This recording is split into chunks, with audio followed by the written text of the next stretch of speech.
राजनीति और धर्म का दोनों का समन्वय बना रहेगा तो लोगों का कल्याण होगा, घर का कल्याण होगा, समाज का कल्याण होगा, देश का कल्याण होगा और पूरे विश्व का कल्याण होगा।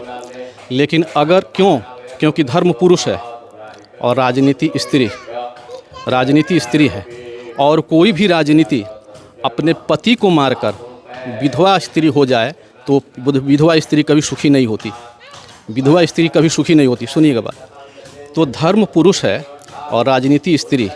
अगर राजनीति धर्म को लेकर की जाए, पुरुष के साथ अगर पत्नी कार्य करे तब तो ठीक है, लेकिन अगर कर दे और पत्नी कार्य करना चाहे तो वो राजनीति न घर के लोगों को सुखी रख सकती है, न देश को सुखी रख सकती है, न पूरे विश्व को सुखी रख सकती है। लोग दुखी रहेंगे। इसलिए हुआ है। और आज से किस चीज़ का कथा चालू है? जी, बड़ी सुंदर बात आपने पूछा है। सबसे पहले तो मैं आपके चैनल को बहुत बहुत धन्यवाद कहना चाहता हूँ, क्योंकि आप धर्म के बारे में इतना सुंदर निष्ठा रखते हुए और ये कार्य कर रहे हैं। कल जलभरी था जिसमें भगवान का आवाहन हुआ, गंगा जी में लोग जा कर के गंगा दर्शन किए, गंगा पूजन हुआ। उसके बाद आए तो यहाँ पंचांग पूजन वगैरह हुआ और आज से कथा प्रारंभ है और भागवत की कथा है। और भागवत की कथा ये कहती है कि सगल जगत के कल्याण के लिए ये कथा होती है। और आज प्रथम दिवस परीक्षित की कथा से पहले हम गोकर्ण उपाख्यान, भक्ति उपाख्यान कहेंगे और उसके बाद जिस प्रकार से भी मन लोगों का सात्विक हो, मन परमात्मा में लगे, बस यही कार्य के लिए भगवान की कथा की जा रही है। धर्म की हम लोग जहाँ तक बात करें कि धर्म के नाम पे राजनीति बहुत ज़्यादा हो रही है। जी, बहुत सुंदर प्रश्न किया आपने। मैं ये बोलना भी चाहता था आपसे। बात ये है कि अगर धर्म की राजनीति हो तो बहुत सुंदर बात है, लेकिन आजकल राजनीति की धर्म हो रही है। बात इसलिए है कि देखिए, राजनीति और धर्म का दोनों का समन्वय बना रहेगा तो लोगों का कल्याण होगा, घर का कल्याण होगा, समाज का कल्याण होगा, देश का कल्याण होगा और पूरे विश्व का कल्याण होगा। लेकिन अगर क्योंकि धर्म पुरुष है और राजनीति स्त्री है और कोई भी राजनीति अपने पति को मारकर विधवा स्त्री हो जाए तो विधवा स्त्री कभी सुखी नहीं होती, विधवा स्त्री कभी सुखी नहीं होती। सुनिएगा बात, तो धर्म पुरुष है और राजनीति स्त्री। अगर राजनीति धर्म को लेकर की जाए, पुरुष के साथ अगर पत्नी कार्य करे तब तो ठीक है, लेकिन अगर पति का वध कर दे और पत्नी कार्य करना चाहे तो वो राजनीति न घर के लोगों को सुखी रख सकती है, न देश को सुखी रख सकती है, न पूरे विश्व को सुखी रख सकती है। लोग दुखी रहेंगे। इसलिए राजनीति होनी चाहिए, लेकिन धर्मयुक्त राजनीति होनी चाहिए।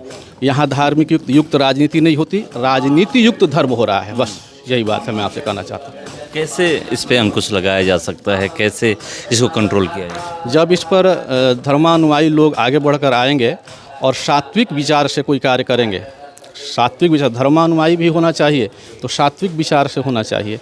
और राजनीति लोगों को भी अपने धर्म और निष्ठा में मन लगाकर कार्य करने पर ही कार्य हो सकता है, अन्यथा नहीं। बोलने मात्र से केवल नहीं होता है, बोलने मात्र से नहीं, करने मात्र से होगा।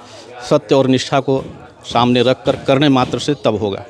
और मुक्तेश्वरानंद सरस्वती जी लगातार आवाज़ उठाते रहे हैं धर्म को लेकर के कि धर्म की राजनीति होनी चाहिए, राजनीति में धर्म नहीं आना चाहिए। राजनीति में धर्म नहीं आना चाहिए बात मैं नहीं मानता हूँ। राजनीति में धर्म नहीं आना चाहिए ये बात मैं नहीं मानता हूँ। देखिए, चाणक्य ने भी राजनीति किया, चाणक्य ने राजनीति किया तो क्या उसने धर्म को छोड़ दिया? क्या राजनीति को छोड़ दिया? विश्वामित्र जी ने राजनीति किया तो क्या राजनीति को छोड़ दिया? क्या धर्म को छोड़ दिया? नहीं, धर्म में राजनीति होना चाहिए, लेकिन धर्मयुक्त राजनीति होना चाहिए। मैं कहना चाहता हूँ, धर्म में राजनीति हो, राजनीति में धर्म हो या धर्म में राजनीति हो, लेकिन किसी में भी हो तो धर्म और राजनीति का समन्वय बनाए रहना चाहिए। बस यही काम होना चाहिए। जब तक समन्वय नहीं बनेगा, न धर्म सही होगा न राजनीति सही होगा। कुछ लोग राजनीति में धर्म का भी विरोध करते हैं, ये तो गलत बात है। मैं इस बात को नहीं मानता हूँ। राजनीति में लोग कहते हैं कि धर्म को नहीं आना चाहिए। अगर धर्म नहीं जाएगा तो राजनीति सात्विक बनेगी कैसे? बनेगा कैसे राजनीति सात्विक? सत्य मार्ग कौन दिखाएगा? बहुत सारे लोग आरोप लगाते हैं, आप भी देखे होंगे, सुनते होंगे आजकल टीवी पे। हाँ, देखता तो हूँ मैं, लेकिन अपनी अपनी सोच है, अपने अपने लोग सोच के अनुसार बातें करते रहते हैं। जो जैसा सोचता है वैसा करता रहता है। मैं इस बारे में कैसे बदलेगा? सोच बदलेगा, देखिए सोच बदलने के लिए देखिए एक बात मैं बताता हूँ। अगर आपको रोग हुआ है और डॉक्टर साहब दवा दे दिए और आप दवा ना लें तो रोग ठीक होगा? नहीं ठीक होगा। जब तक आप अपने आप को नहीं बदलेंगे, आपको बदलने का स्वयं आप ही बदल सकते हैं अपने आप को, दूसरा कोई बदल नहीं सकता। और आपकी विचार जब तक नहीं बदलेगी, हमारी विचार जब तक नहीं बदलेगी, तब तक कुछ सुधरने वाला नहीं है। मुंह से बोलने से कुछ नहीं होगा, विचार बदलना। हाँ, विचार बदलना पड़ेगा। यहाँ तो लोग केवल मुंह से बोलते हैं, चाहे जो भी हो मुंह से बोलते हैं, लेकिन विचार नहीं बदल रहा है। भागवत कथा से बदलाव आएगा? आता है, ऐसी बात नहीं है, आता है, लेकिन केवल सुनने मात्र से नहीं होगा, उसको मनन करना पड़ेगा। सुनने मात्र से नहीं होगा कि मैं आया और काक क्या बोलते हैं सुग्गा के तरह मैंने रट लिया और सुन लिया, और सुनने के बाद पल्ला झाड़ दिया और उठ के चल दिया, वो जीवन में नहीं होगा। नहीं, सुनने के लिए तो भीड़ उमड़ती है, मगर क्या कोई ऐसा व्यक्ति आपको मिला है कि जो सुनने के बाद उस पर अमल किया? हाँ, बहुत आदमी मिले हैं ऐसे, बहुत आदमी ऐसे मिले। बोले महाराज हम दारू पीते थे और दारू हमने छोड़ दिया, महाराज हम मीट मछली खाते थे, मीट मछली छोड़ दिया, महाराज हमारा जीवन सात्विक हो गया। बहुत लोग मिले हैं। बदलाव तो होता है, बदलाव होता है। मेरा नाम विवेक भूषण जी महाराज है। मैं तो रहने वाला नज़दीक का ही हूँ, लेकिन बनारस में भी हमारा गुरुकुल है। बताइएगा कि भागवत कथा सुनने से क्या फल मिलता है? श्रीमद् भागवत कथा की जो विषय है यह बड़ी ही सुंदर है। 8 लाख पुराणों का सार तत्व है। इसको परमहंस संहिता कहते हैं। कुछ लोग शब्दकोश के अभाव में से महापुराण कहते हैं, लेकिन अमलात्मा परम वीतराग सुखदेव जी द्वारा वर्णित राजा परीक्षित की कथा इसमें है। माध्यम में बना करके मृतलोक में भगवती भक्ति को भी इसमें दिया गया है उपदेश। ज्ञान वैराग्य 2 पुत्र हैं, तो सार तत्व यही है कि म्रियमाणस्य किं कर्तव्यम, जो मरने वाले व्यक्ति है उसको क्या करना चाहिए। राजा परीक्षित पूछे, एक शब्द में उन्होंने जवाब दिया कि हरि स्मरणम। तो भागवत कथा से संसार का कल्याण होगा। हमारे भारतवर्ष में भागवत का ही अर्थ है भाति सर्वशास्त्रेषु, जो सभी शास्त्रों में सुंदर हो, गत्या जस्यालौकिकी, जिसके सुनने से अलौकिक गति हो, सभी शास्त्रों में श्रेष्ठ हो, और भव सागर से पार होने के लिए सभी तरह के, यहाँ तक कि धुंधकारी नामक प्रेत का भी इस कथा सुनने से त्राण हुआ। तो सार तत्व यही है कि भारत में रहने वाले मनुष्यों को भागवत की कथा सुननी चाहिए। जो नहीं सुने हैं उनके लिए यही उपयुक्त शब्द हो सकता है, धिंग मनुष्य जीविताम अयम भारतवर्षा। इस भारतवर्ष में रह करके जो भागवत की कथा नहीं सुनते हो उनको जीना मनुष्य लोक में, मृत लोक में शास्त्रों के अनुसार तो धिक्कार ही है। बोले भक्त भगवान की जय। एक सवाल है कि मान के चलिए किसी के मन में अगर गलत विचार आने लगे, हाँ, तो उसको बदलाव करने के लिए क्या करना चाहिए? हमारे कलयुग में किसी गलत विचारधाराओं से जो जी रहे हैं उनको नष्टीकरण के लिए एकमात्र भगवान की कथा और भगवान कृष्णारविंद चरण में प्रेम करते हैं उनका कीर्तन। अन्य युग में अनेक उपाय हैं। उपायम यदि जानासि कथयम तन में प्रभो, इस प्रश्न का भी जवाब उन्होंने दिया कि धारणा ध्यान समाधि के द्वारा चित्त का शोधन हो सकता है, लेकिन कलयुग में भगवान की कथा और कीर्तन से ही कल्याण है। इसलिए भागवत अवश्यमेव श्रोतव्यम, इसलिए भागवत को अवश्य सुननी चाहिए।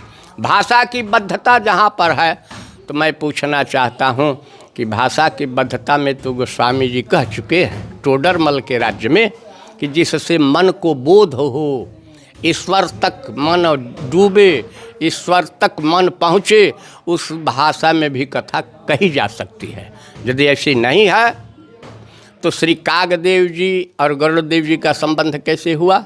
इसलिए भाषा में भगवान का चरित्र और धर्म का पालन अगर भोजपुरी भी है, क्षेत्रीय भाषा भी है, तो हमारे शास्त्र में इसकी वरेण्य माना गया है, इसकी निंदा नहीं की गई। इसलिए सार तत्व यही है कि जिसका चित्त चंचल हो, जो भगवद आराधना से दूर हो, राग द्वेष के सहित संसार में कलह करता हो, एकमात्र अपना आत्म कल्याण और विश्व कल्याण भागवत की कथा और भगवान के नाम कीर्तन से हो सकता है।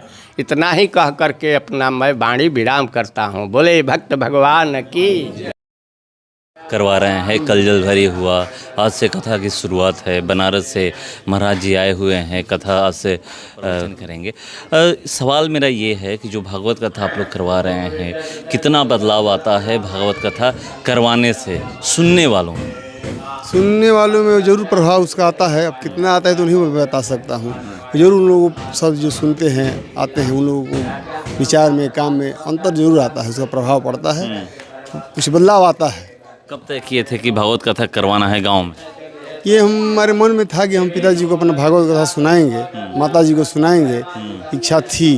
तो उसके साथ साथ गांव का भी कल्याण होगा, गांव के लोग भी आएंगे सुनेंगे, ये मन में विचार था, इसलिए कथा करवा रहे हैं। घर में भी आप करवा सकते थे, देख रहा हूँ कि बाहर सारा कुछ व्यवस्था। पिताजी माता जी सुनेंगे और वहाँ पर गांव के सुनने के लिए वहाँ पर व्यवस्था कराए हैं कि गांव के लोग को सुनकर गांव का लोगों का कल्याण हो, गांव लोग को भक्ति मिले, भक्ति में श्रद्धा हो। कितने घंटे कथा होगा? 3-4 घंटा कथा होगा। 3-4 घंटे प्रतिदिन? कितना दिन चलेगा? 7 दिन। 7 दिन कथा होगी। पूर्णाहुति कब है? 18 को पूर्णाहुति है, 19 को भंडारा है। नाम बता दीजिए। अशोक कुमार मिश्रा। कहा जाता है कि जहाँ भी जिस भी गांव में या जिस भी क्षेत्र में यज्ञ हो, कोई भागवत कथा हो या कोई भी प्रवचन हो, तो वहाँ पर सुख शांति आती है। ये तो भगवान के हद की कृपा है। जय श्रीमन नारायण। भगवान जिस पर कृपा करते हैं वही सब हो पाता है। अगर भगवान के हद की कृपा गांव में हुई है तभी हो रहा है। अब भगवान जो है बांग जो शब्द रूप में भागवत में ही विद्यमान है। जो शब्द ब्रह्म श्लोक जो पढ़ेगा, जो सुने, जैसे कान में जाएगा, उससे मुक्ति तो होबे नहीं करेगी। तारक मंत्र यह है भागवत जो है, भगवान का एक एक शब्द तारक मंत्र है। जहाँ जग और जितना जीव सुनेगा सबका उद्धार होगा। यही नहीं मनुष्य का, जो जीव जंतु है यहाँ के सबका उद्धार होगा। इसलिए कलयुग में सिर्फ भागवत कथा का ही महत्व है। और युग में तो तपस्या होती थी, सतयुग में द्वापर में जाकर तपस्या होती, 10 साल 5 साल लोग संत महात्मा करते थे। कलयुग में जीव नहीं कर पाएगा। इसलिए भगवान जो है भागवत को ही कलयुग में महत्व दिया है कि जो भागवत सुनेगा, जो पढ़ेगा, जो शब्द पर श्लोक पर चलेगा, उसी की गति मुक्ति हो जाएगी भागवत खाली सुनने मात्र से। इसीलिए इसका महत्व है। इसलिए भागवत कथा सुनाना हर जीव को, अगर जिसका पुण्य जुट गया, हर अपने गाँव में करा रहा, तो समझ ले बहुत भाग्य की बात। जन्मांतरे बहुत पुण्य तब भागवतम लभेत। कई जन्मों का पुण्य उदय होता है, तब भगवान का कथा सुनने का अवसर मिलता है। और जिसका पुण्य होगा वो जाके कथा में सुनेगा, जिसका पुण्य नहीं जुटेगा, नहीं जाएगा, उसको कोई अड़चन आ जाएगी, नहीं जाएगा।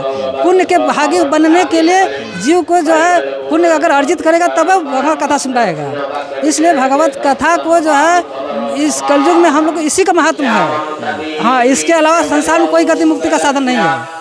हाँ, डॉक्टर नारायण जी केशवपुर।